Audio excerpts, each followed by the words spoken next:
Hello, everyone. Welcome to an Options Income Blueprint Options Income Weekly Live. Today is March 6th, 2023. It's 11 a.m. Eastern. You're here with Michael Schulman, and my name's Emily Norris with Traders Reserve. It's nice to see a number of you at last week's Investor Blueprint Live conference in Las Vegas. Since we were there last week and there was President's Day the week prior, we're actually going to be covering the last few weeks of results during today's session. If you have any questions, just pop those in the Q&A box. We'll get to those once Michael wraps up with his presentation. We're recording this and posting it to the member website. We'll also be sending it out to you in your Options Income Weekly newsletter later today. We have live trading tomorrow at 11 a.m. Eastern. With that, I'll let you take it away, Michael. Thank you, Emily. Just to repeat what Emily said, yes, we're trading Eastern, and next week we're going over daylight savings time unless you live in, actually, I see a typo. Here we go. Unless you live in parts of Arizona. If you've ever been on vacation in Arizona, there are parts of Arizona that don't do daylight savings time, and it can be very confusing the first time you're there. I'm going to review Marvell's earnings, and I want to share with you some highlights from Investors Blueprint Live.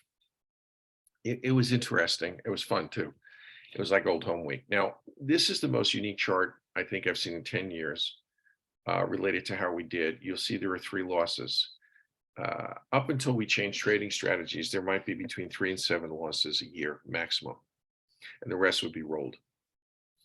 As I've emphasized over and over again, especially to longtime members and did this face to face, we've shifted strategies because of intraday volatility and because of a pronounced desire, regardless of how long people have been in any service, in this service, excuse me, a pronounced desire to free up capital and a willingness to take small losses. And this isn't as bad as it may seem when we get to the net cash page, because that's really the bottom line. I wanted to leave the XBI, not just because we were in it, but for a while, but because, excuse me, the XBI follows what is known as the risk on or the risk off trade, meaning when the market goes down, it goes more. When the market goes up, it goes up more. And there's a definitely bearish undertone in the market. A lot of analysts who, of course, are long or alongside analysts keep on saying, no, this time it's different. You can't fight the Fed. Dr. Powell from the Fed testifies tomorrow and Wednesday, and there are employment data coming out on Friday. And the last time there was a surprise, it hit the market quite hard. So we're going to be careful. Ditto for Chewy, it couldn't punch 40. And by not being able to punch 40, any kind of hiccup, and you're setting it going down to between 35.50 and 36.50. And Devon, we had just been in a while, and I think fossil fuel prices had topped out. It wasn't helped that Xi, the guy who runs China, Prime Minister, Premier, Chancellor, President, I can't remember his title, talked about 5% growth. The Chinese always smile at the world and say we're going to grow 7%, and like Bernie Madoff, they always hit their number, which no one believes. But this time he even reduced that number, so it was time to go. However, we were quite busy over the last 3 weeks, and you can see their rates of return here are quite good. And if you go through, Chewy is a consumer stock, General Motors is a consumer stock, United Airlines is a consumer stock. Devon Energy trades with the world price of oil, and the world price of oil depends on beliefs in consumer spending.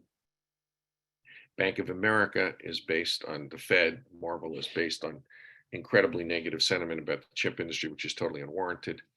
Pfizer is about COVID vaccines. Blackstone is about interest rates and just fundamentally the sound management of the company. And General Motors is consumer discretionary. And I mention this as a setup to a discussion of what we discussed as a group in Investors Blueprint Live. And here's the net. So 3 of the 6 trades we closed were negative, but take a look. We still did 8%. That's too low for us. We're shooting for 26. We beat it about 3/4 of the time. I think we've gone negative once this year and a couple of times last year. So if you're brand new and you're wondering, well, we took losses, you said you don't take that many losses. It was an anomalous period of time, but we still did quite well. Thank you. So last week, we are past earnings, but we're not past uncertainty. And this requires a bit of a discussion in that 20 years ago, this kind of uncertainty wouldn't be that noticeable because the S&P was probably around 500, and the movement, or 1,000, the movement between strike prices and whatever was not didn't seem as dramatic. But when the S&P is 4,000 and you're moving between strike prices, they can seem considerable. But from a percentage basis, the movements we're seeing intraday are not that big a deal. On the other hand, investor sentiment, individual investor sentiment, is very negative. Wall Street sentiment is very negative. However, as evidenced by Target's earnings, uh, and actually even to a lesser extent Marvell's, which we'll go over in a moment, stock picking is back. For the first 8 years, 7 years of this service, before we had politics by tweet taking over the world, and still has, and you never knew what was going to happen on a weekend. And then, of course, the lockdowns and COVID. We were in the lowest period since the 1960s of what is known as correlation. Correlation is the movement of an individual stock to the overall market, and it was very, very low, which is a stock picker's dream, and we're stock pickers essentially. And we're getting back to it, as Target had mixed earnings, but the stock went up because management, which does get kudos for transparency, just said, yeah, our gross margins, our net margins, excuse me, are lower than we prefer. They're lower than target for Target. They're going to go up. And if they said that, they wouldn't have said it if they didn't believe it. Inventory issues are 90%, 80%, 90% behind them. So it was mixed earnings, but they said what they needed to say to stabilize and move the stock up a tiny bit. And it's outperformed all big box and pure consumer discretionary across the board in calendar year 2023. Now, we don't trade it here, we trade it in Masters, but it's a canary in a coal mine in a positive way about consumer discretionary stocks, and what I hope you and I will be focusing on in the coming months. The other thing is the bond market is slowly but surely, which is one of the reasons we get some bumps, is becoming aware the Fed's not stopping where the bond market thought the Fed was going to stop, around 4.75. They're going to keep going, and it's for credibility reasons. The Fed, unless they've been doing something really strange at headquarters, they know they can't affect food inflation, and they know they can't affect energy inflation. They know there's a housing shortage in the United States, and those are the big three things. And they're more concerned with inflation mentality taking hold, where people continue to buy in anticipation of heading off price increases. That's really hard to stop. And so they have a consumer sentiment survey on inflation, which still continues to be good, in that consumer concerns about inflation continue to lessen. Now, Marvell hit its numbers, revenue beat expectation, and the stock sold off because of forecast. The revenue was up about 6%, given the issues in the EV space, which is a small part of its business, and the automotive space in general. That's really good.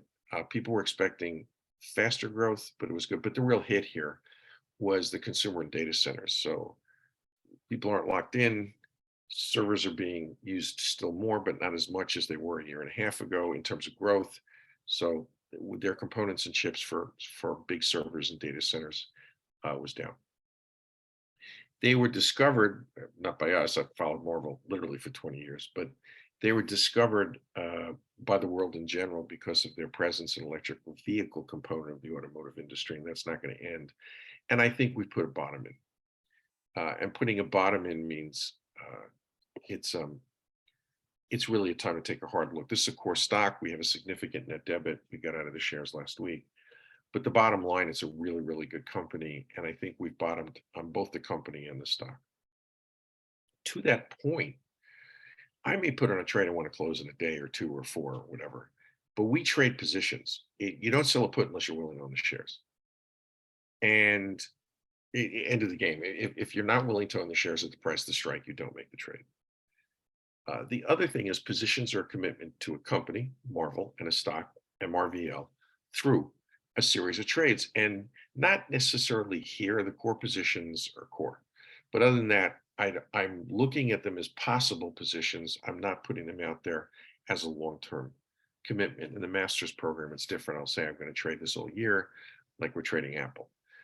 So we'll stay in the Marvell position for now. As I said, I see this as a bottom in real world performance, but we're going to exit the position if it becomes dead money, because that's a legitimate consideration. You really only want to be trading / managing a position with an underlying bullish trend, meaning the stock is fundamentally undervalued and the company's in a fundamentally sound position and looking up and not sideways or down. Those two things come into play, we're cool. On the other hand, if the stock does not rebound 6 weeks, 8 weeks, or something like that, you show meaningful progress, then it's time to go, because it would mean that the recognition, maybe even it's as late as the next earnings announcement, which would be 3 months, it's a recognition that that the street and I are in a complete disconnect about fundamental valuations, and it's time to go. And the chip sector as a whole, I've never seen it this cheap. I've never seen even close to this cheap. Uh, and the issue of positions came up at Investors Blueprint Live, excuse me, in a really important way. And our whole staff was there. Uh, a lot of you had not met Emily before, had not met Leslie or Mike or Kara or anybody.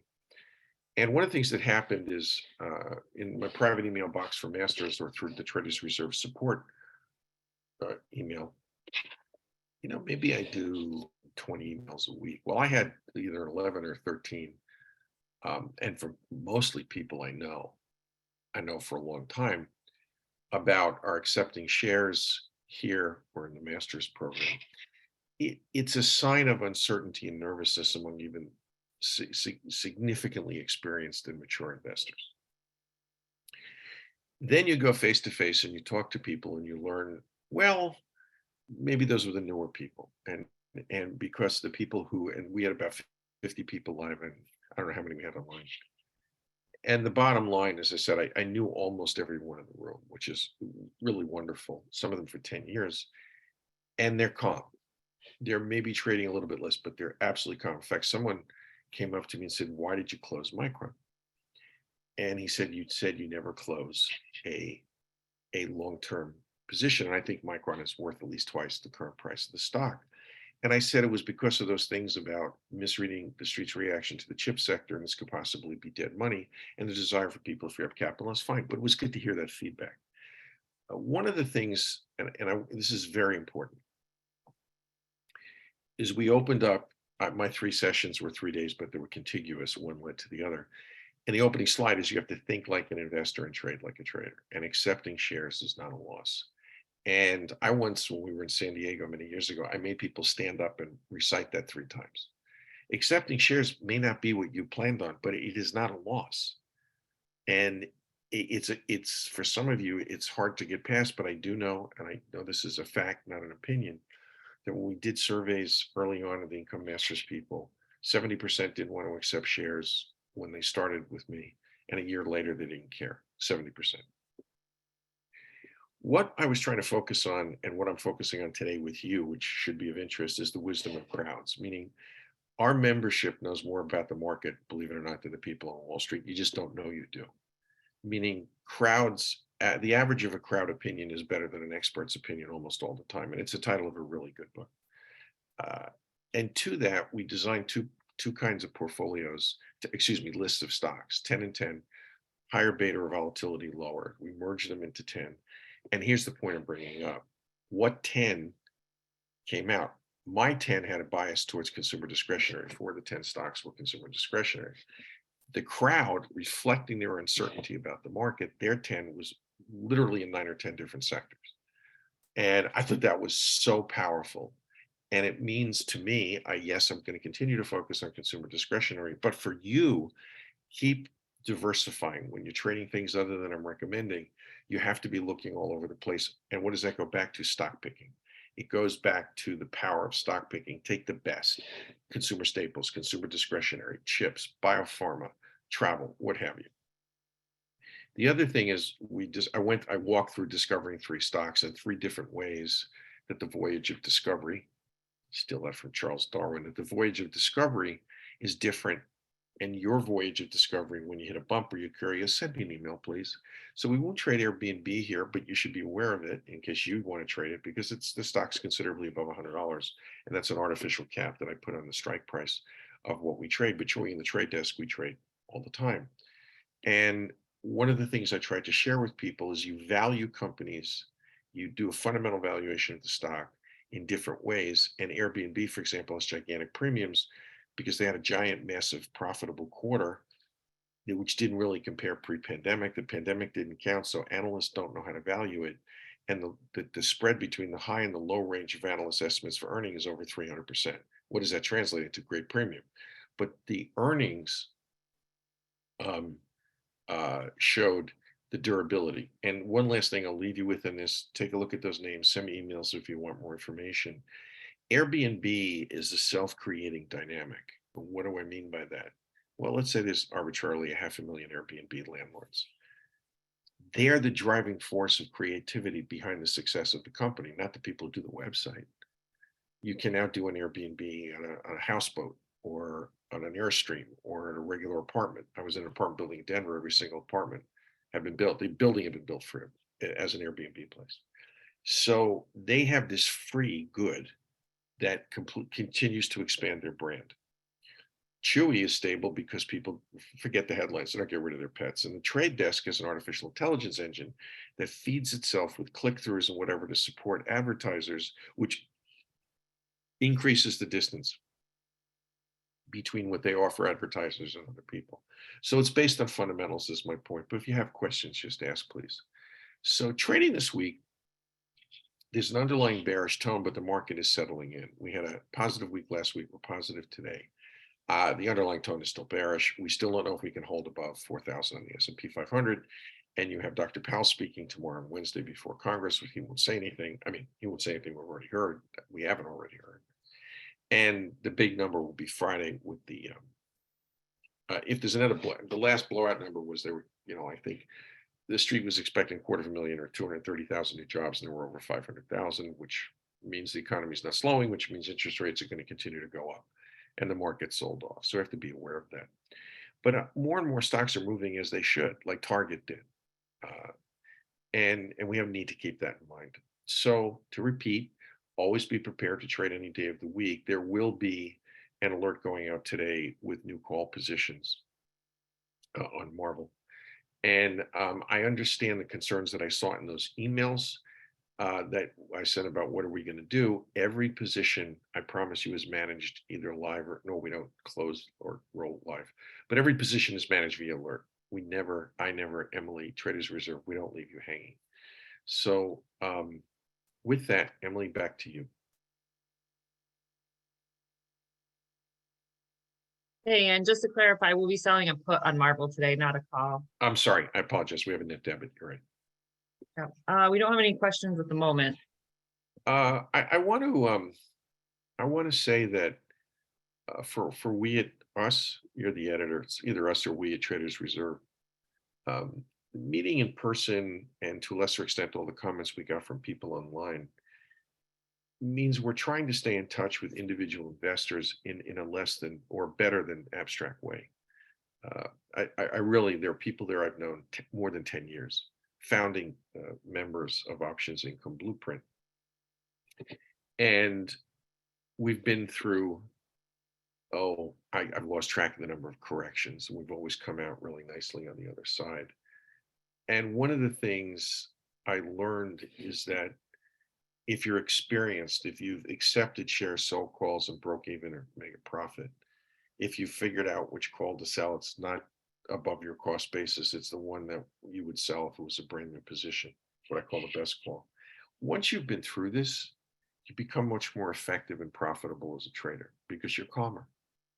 And it's very, very important that you understand we're going to be bouncing around because of interest rates, in my opinion, through the end of the year and maybe through the first 2 quarters of next year. Now, the street prognosticates supposedly 6 months in advance, and that's on earnings. And the bond market prognosticates on interest rates. And right now there's a disconnect, and I maybe should have put a slide in.